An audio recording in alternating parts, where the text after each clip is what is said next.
किसी को इसमें कोई डाउट है, इस फंडे में, इस प्रिंसिपल में, तो आप पूछ सकते हो।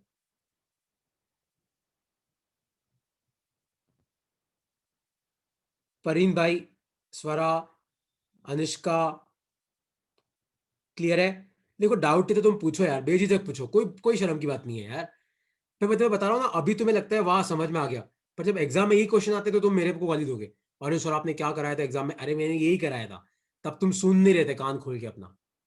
अब सुनो, अगला क्वेश्चन तुम लोगों को सॉल्व करना है सबको। तो क्वेश्चन क्या है? ये क्वेश्चन है, सिस्टम है, सिस्टम की इंटरनल एनर्जी है 1000 जूल।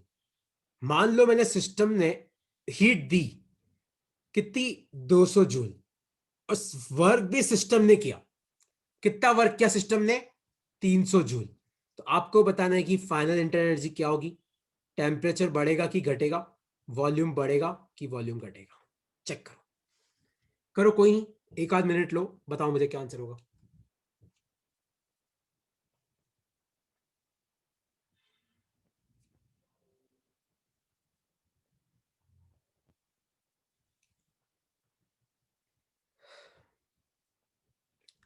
चेक करो, 1000 जूल था। ओहो, इधर से भी पैसे गए, इधर से भी पैसे गए, ओहो हो। कितना आ गया? 500 जूल। तो यू घटा तो टी घटा, और वर्क डन बाय सिस्टम है, तो वॉल्यूम बढ़ा। करेक्ट है परिन भाई, 500 जूल तो फाइनल, और टेम्परेचर घटेगा और वॉल्यूम बढ़ेगा, ये इसका आंसर है। किसी को इसमें कोई डाउट है तो आप मुझे पूछ सकते हो, डाउट नहीं है तो फिर हम इसके स्टेटमेंट पे जाते हैं। ठीक है, तो डाउट मुझे लगता है, मुझे नहीं लगता तुम्हें डाउट है। अनुष्का कोई डाउट है क्या? तो बोल दे, ध्रुव भाई, परीन भाई, शिवांश भाई, कोई डाउट है तो पूछो यार।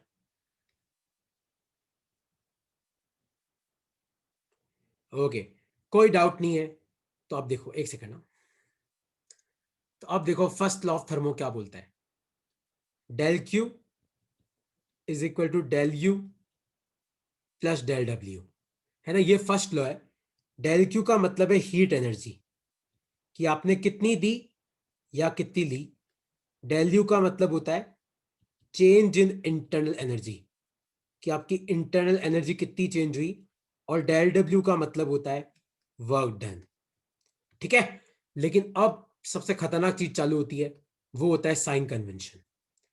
तो देखो अब तुम ध्यान से सुनना, अगर आपका डेल यू पॉजिटिव है, मतलब, एक सेकेंड ना, सपोज करो मैं तुम्हें बोलूं कि टेम्परेचर बढ़ा, मतलब आपका डेल यू क्या होगा? पॉजिटिव। तो मतलब डेल यू पॉजिटिव है, मतलब change in internal energy positive है, मतलब टेम्परेचर बढ़ा। और टेम्परेचर घटा, इसका मतलब है डेल यू क्या है? नेगेटिव। तो अगर change in internal energy negative है मतलब टेम्परेचर घटा, change in internal energy positive है मतलब टेम्परेचर बढ़ा। ठीक है, अगर आपने सिस्टम को हीट दी, हीट गिवन टू सिस्टम, अगर आपने सिस्टम को हीट दी तो आपको डेल क्यू लेना है ग्रेटर देन जीरो। अगर सिस्टम ने हीट दी, हीट गिवन बाय सिस्टम, मान लो आपका सिस्टम ठंडा हुआ तो सिस्टम से हीट निकली, तो del Q less than zero लेना है ना। मतलब del Q greater than zero कब लेना है? जब heat given to system, heat given by system तो लेस देन जीरो, नेगेटिव लेना है। उसी तरीके से वर्क डन ऑन सिस्टम, अगर आप सिस्टम पे वर्क करोगे तो आपको डेल डब्ल्यू नेगेटिव लेना है। और वर्क डन बाय सिस्टम, अगर सिस्टम वर्क करेगा, वर्क डन बाय सिस्टम, तो आपको डेल डब्ल्यू पॉजिटिव लेना है। ये तो यार तुम्हें याद रखना पड़ेगा, मैं इसमें कुछ नहीं कर सकता। तो पहला वाला याद रखना बहुत आसान है, टेम्परेचर बढ़ा तो डेल्यू पॉजिटिव, टेम्परेचर घटा तो डेल्यू नेगेटिव। ये, अगर सिस्टम को हीट दी तो आपको हीट पॉजिटिव लेनी है, सिस्टम ने हीट दी तो आपको हीट नेगेटिव लेनी है। इसका क्या मतलब है, मैं न्यूमेरिकल करूंगा तो समझ में आ जाएगा। सिस्टम पे वर्क हुआ तो नेगेटिव लेना है, सिस्टम ने वर्क किया, वर्क डन बाय सिस्टम मतलब एक्सपांशन, तो वर्क डन पॉजिटिव लेना है। एक बार लिख लो, फिर एक न्यूमेरिकल मैं कराऊंगा, अगला तुम करना, तुम्हें अपना क्लियर हो जाएगा, कोई हाईफाई टॉपिक नहीं है। एक न्यूमेरिकल तुम करो, फिर अगला मैं करता हूं।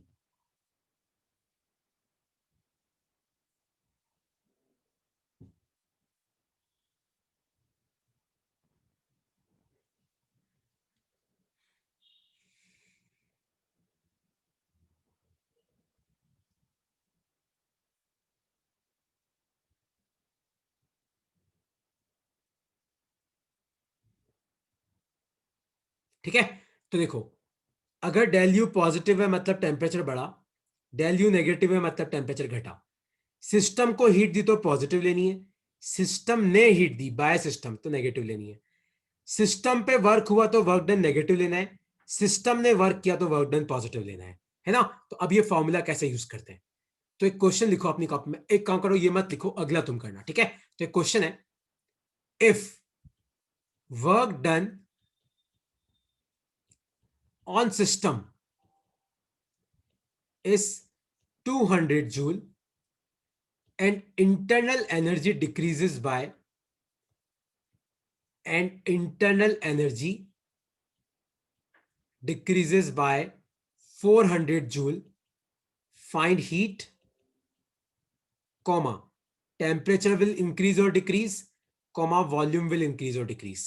तो तीन क्वेश्चन है, देखो कैसे करते हैं, अब तुम समझो। वर्क डन ऑन सिस्टम, तो डेल डब्ल्यू कितना आ जाएगा -200। इंटरनल एनर्जी डिक्रीजेस, तो डेल यू क्या आ जाएगा -400, है ना।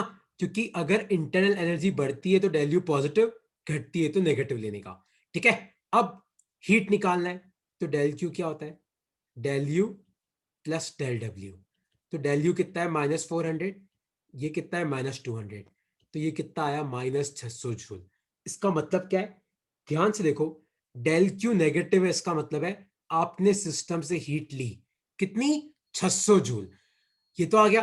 अब आप मुझे बताओ टेम्परेचर बढ़ेगा कि घटेगा, तो आपका जब इंटरनल एनर्जी घटा तो आपका टेम्परेचर क्या होगा डिक्रीज होगा।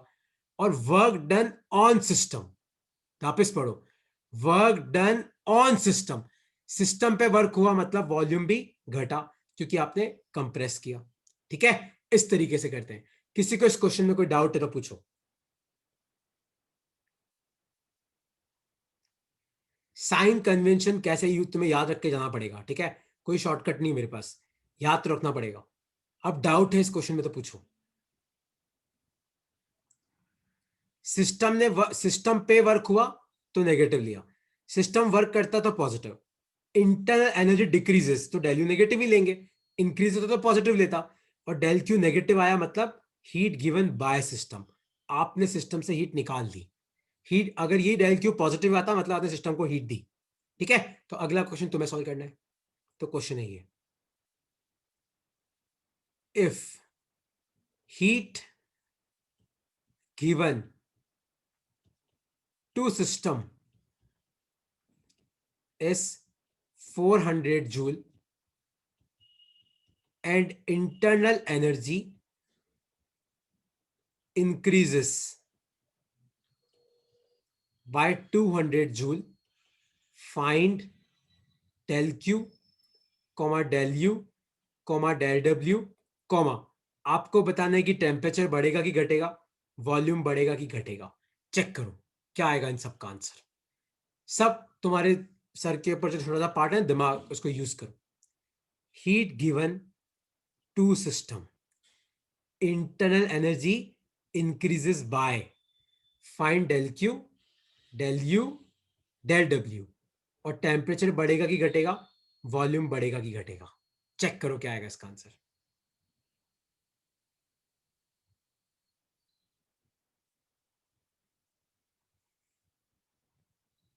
लगाओ दिमाग।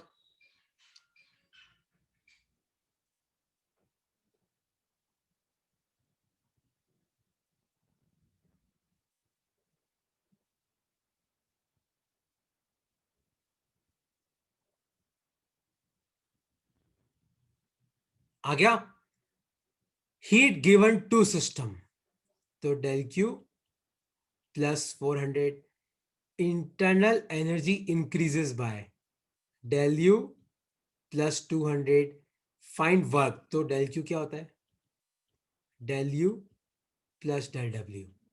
तो डेल डब्ल्यू कितना आएगा चेक करो, यह आ जाएगा 200 जूल, ठीक है।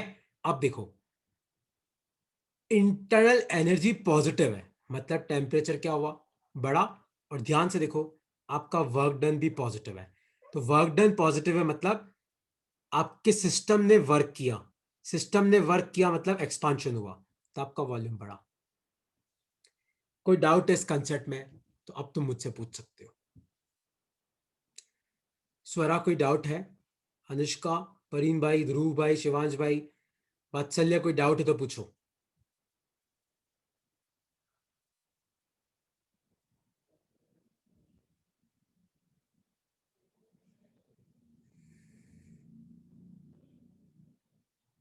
कोई डाउट नहीं है? समझ में आ गया तुम्हें कैसे करते हैं कि नहीं समझ में आया?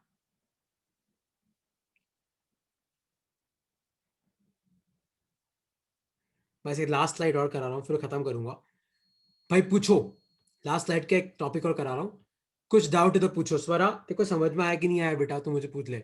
हीट गिवन टू सिस्टम तो पॉजिटिव लेने का, इंटरनल एनर्जी इंक्रीजेस तो डेल यू पॉजिटिव लेने का, डेल क्यू है डेल यू है, देखो डेल डब्ल्यू तो फर्स्ट लॉ से आ जाएगा। फिर टेम्परेचर बढ़ा की घटा कैसे पता पड़ता है? यू से पता पड़ता है। और वॉल्यूम बढ़ा की घटा कैसे पता पड़ता है? वर्क डन पॉजिटिव है मतलब वॉल्यूम बढ़ा, वर्क डन नेगेटिव है मतलब वॉल्यूम घटा। क्यू और यू दोनों पॉजिटिव है तो वो ऐड क्यों नहीं हुए? स्वरा ये इक्वेशन में पुट तो कर। Del Q is equal to del U plus del W. तो देखो डेल क्यू कितना दे रखा है? 400। डेल यू कितना दे रखा है? 200 प्लस डेल डब्ल्यू। तो डेल डब्ल्यू कितना आएगा? 200 को उधर लेके जा तो 200 जूल तो आएगा बेटा। लेकिन इसका मतलब क्या है? इसका मतलब यह है कि सिस्टम को मैंने 400 जूल की हीट दी, पर सिस्टम की एनर्जी 200 ही बढ़ी, तो बाकी 200 कहां गई? बाकी 200 का वर्क हो गया, तो इसलिए इसका आंसर 200 आया है। ठीक है, बस एक लास्ट स्लाइड और लिख लो। देखो, याद है मैंने तुम्हें 4 प्रोसेस पढ़ाई थी, कौन सी? आइसोकोरिक, आइसोबारिक, आइसोथर्मल, और फाइनल थी वो थी एडियाबैटिक। और अगर तुम भूल गए हो तो मैं तुम्हें 2 मिनट रिवीजन करा देता हूं, फिर अपन क्लास खत्म करते हैं। तो याद है आइसोकोरिक में क्या कांस्टेंट था कि भूल गए? आइसोकोरिक में वॉल्यूम कांस्टेंट था, आइसोबारिक में प्रेशर, आइसोथर्मल में टेम्परेचर, एडियाबैटिक में कुछ भी कांस्टेंट नहीं होता है। और अपने को 3 चीजें निकालनी, देखो। एक अपन निकालते हैं वर्क डन, एक अपन निकालते हैं डेल यू, एक डेल क्यू। आप मुझे बताओ, आइसोकोरिक में वॉल्यूम कांस्टेंट है तो आपका वर्क डन कितना है? 0। ठीक है, और डेल डब्ल्यू 0 है तो डेल यू मान लो आपका डेल यू कितना हो जाएगा? देखो n/2 F R del T, है ना? ऐसा क्यों लिख सकते हैं? देखो इसलिए क्योंकि मान लो कि आपका u जो है वो है n/2 एफ आर टी, तो अगर तुम टेम्परेचर चेंज करोगे तो u भी चेंज होगा, तो डेल यू को अपन क्या लिख सकते हैं? n/2 F R del T. इसका मतलब क्या है? देखो बाकी सब कांस्टेंट है, अगर तुम टेम्परेचर चेंज करोगे तो u भी चेंज करेगा, तो डेल यू को हम क्या लिख सकते हैं? n/2 F R del T. ठीक है, और डेल क्यू क्या होता है? अभी अपने फर्स्ट लो पढ़ा था, डेल क्यू क्या होता है? Del U plus del W. तो डेल डब्ल्यू 0 है तो डेल क्यू किसके बराबर आ जाएगा? डेल यू के। तो डेल क्यू किसके बराबर आ जाएगा? डेल यू के। तो अगर मान लो तुम्हारे एग्जाम में कोई एमसीक्यू आ जाए कि in isochoric process change in internal energy will be equal to heat supplied, उसी तरीके से आइसोबारिक, भूल तो नहीं गए? P into V two minus V one, यहां पर भी डेल यू का यही फॉर्मूला आएगा, n/2 F R del T. और डेल क्यू कैसे निकालोगे? इन दोनों को ऐड कर दो, del U plus del W. अब आइसोथर्मल अगर तुम भूल गए हो तो क्या फॉर्मूला याद है? nRT log V2/V1। लेकिन याद रखना, आइसोथर्मल में टेम्परेचर चेंज नहीं करता है, तो डेल यू क्या होगा? 0। तो आपका डेल क्यू किसके बराबर आ जाएगा? डेल डब्ल्यू के। और सबसे फाइनली है एडियाबैटिक प्रोसेस। अगर तुम भूल गए हो तो एडियाबैटिक प्रोसेस में हीट एक्सचेंज कितना होता है? 0। आपका डेल यू क्या होगा? n/2 F R del T, और वर्क डन कितना होगा? nRT2 माइनस nRT1, और नीचे आ जाएगा 1 माइनस गामा। ठीक है, और एडियाबैटिक में क्या होगा? आप इक्वेशन पुट करोगे तो इनका ये दोनों बराबर आ जाएंगे तुम्हारे, चेक करना। क्योंकि एडियाबैटिक में del Q equal to del U plus del W होता है। अब डेल क्यू तो 0 है तो डेल यू किसके बराबर आ जाएगा? माइनस डेल डब्ल्यू के। बस ये लास्ट टॉपिक था। नेक्स्ट क्लास में अपन करेंगे सेकेंड लॉ ऑफ थर्मोडायनेमिक्स और टाइप ऑफ वेरिएबल्स और साइक्लिक प्रोसेसेस।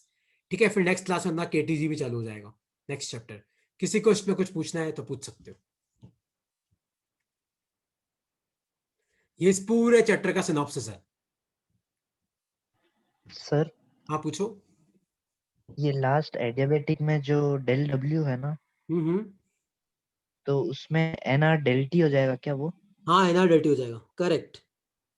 तो sir f/2 equal 1/1 minus gamma ना। हाँ, एडियाबेटिक प्रोसेस का इक्वेशन तू जो बोल रहा है ना वो एप्लीकेबल है, आर भी कट जाएगा।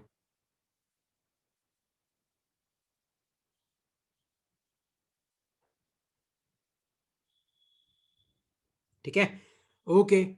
तो देखो नेक्स्ट क्लास अपनी है सेकंड लॉ ऑफ थर्मो पे और साइक्लिक प्रोसेसेस के वर्क डन पे और टाइप ऑफ वेरिएबल्स पे। ठीक है, आज की शीट मैं तुम्हें अभी भेज रहा हूँ क्योंकि बनी हुई है, एक बैच को मैंने फॉरवर्ड कर रखी है। फर्स्ट लॉ ऑफ थर्मो की शीट है, ठीक है, तुम सबको सॉल्व करनी है। Okay people, bye bye. अरे आज की क्लास पूरी रिकॉर्ड नहीं हो पाई, आधी रिकॉर्ड हो पाई है, सॉरी यार उसके लिए। तो मैं आधी रिकॉर्डिंग तो तुम्हें भेज दूंगा, और तुम चाहो तो किसी और बैच का फर्स्ट लो का रिकॉर्डिंग पड़ा हुआ है, अगर तुम्हें रिवाइज करना है तो वहां से कर सकते हो। ठीक है, सेम ही मैं ही पढ़ा रहा हूँ, लिख भी मैं ही रहा हूँ, सेम ही होगा सब कुछ। चलो ओके यार, बाय बाय, टाटा।